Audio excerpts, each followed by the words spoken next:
కామారెడ్డి జిల్లాలో ముగ్గురు పోలీసుల ఆత్మహత్యల కేసు మిస్టరీ వీడలేదు. ఓ ఎస్ఐ, మహిళా కానిస్టేబుల్, కంప్యూటర్ ఆపరేటర్ ఆత్మహత్యలపై రాష్ట్ర వ్యాప్తంగా చర్చ జరుగుతోంది.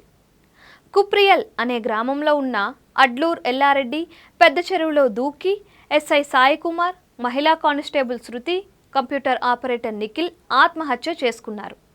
మెదక్ జిల్లాకు చెందిన సాయి కుమార్ 2018లో ఎస్ఐగా ఎంపిక అయ్యారు. ప్రస్తుతం బికనూరు ఎస్ఐగా విధులు నిర్వహిస్తున్నారు. 2014 బ్యాచ్కు చెందిన శృతి బీబీపేట పోలీస్ స్టేషన్లో కానిస్టేబుల్గా పనిచేస్తోంది. శృతికి గతంలో పెళ్ళయి విడాకులు తీసుకున్నట్లు సమాచారం.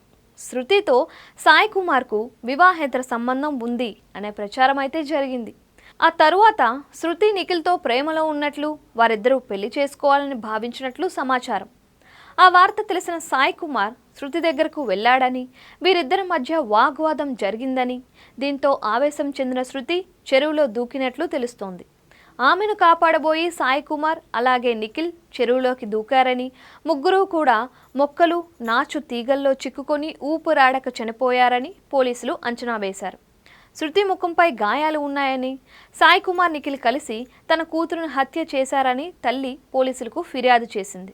అయితే పోలీస్ శాఖలో ఇప్పుడు ఈ వ్యవహారాలు చాలానే బయటకు వస్తున్నాయి. బయటికి రానివి ఇంకా ఎన్నో వ్యవహారాలు ఉన్నట్లు తెలుస్తోంది. ఈ మధ్య కాలంలో పోలీసుల వివాహేతర సంబంధాలు ఒక్కొక్కటిగా వెలుగులోకి వస్తున్నాయి.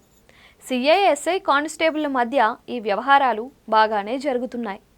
కొందరు అధికారుల తీరుతో పోలీస్ శాఖ అప్రతిష్ట పాలవుతుంది. బుధవారం జరిగిన ఘటనతో పోలీస్ శాఖ ఒక్కసారిగా ఉలిక్కిపడింది. వరంగల్ కమిషనరేట్ పరిధిలో ఓ సిఐ, ఎస్ఐ మధ్య వివాహేతర సంబంధం బయటపడింది. గీసుకొండ సిఐ, దామెర ఎస్ఐ మధ్య వివాహేతర సంబంధం బయటపడడంతో వారిని అప్పటి ఐజీ రంగన సస్పెండ్ చేశారు. పోలీస్ స్టేషన్కు ఫిర్యాదు చేయడానికి వస్తున్న మహిళలపై ఖాకీల కన్ను పడుతోంది. బాధిత మహిళలకు ఫోన్లు చేస్తూ, మెసేజ్లు చేస్తూ లొంగ తీసుకునే ప్రయత్నాలు చేస్తున్నారు. ఇవన్నీ ఇప్పుడు బయటపడుతున్నాయి. కొందరు పోలీసులు అయితే మహిళలకు అశ్లీల వీడియోలు పంపిన ఘటనలు కూడా ఉన్నాయి.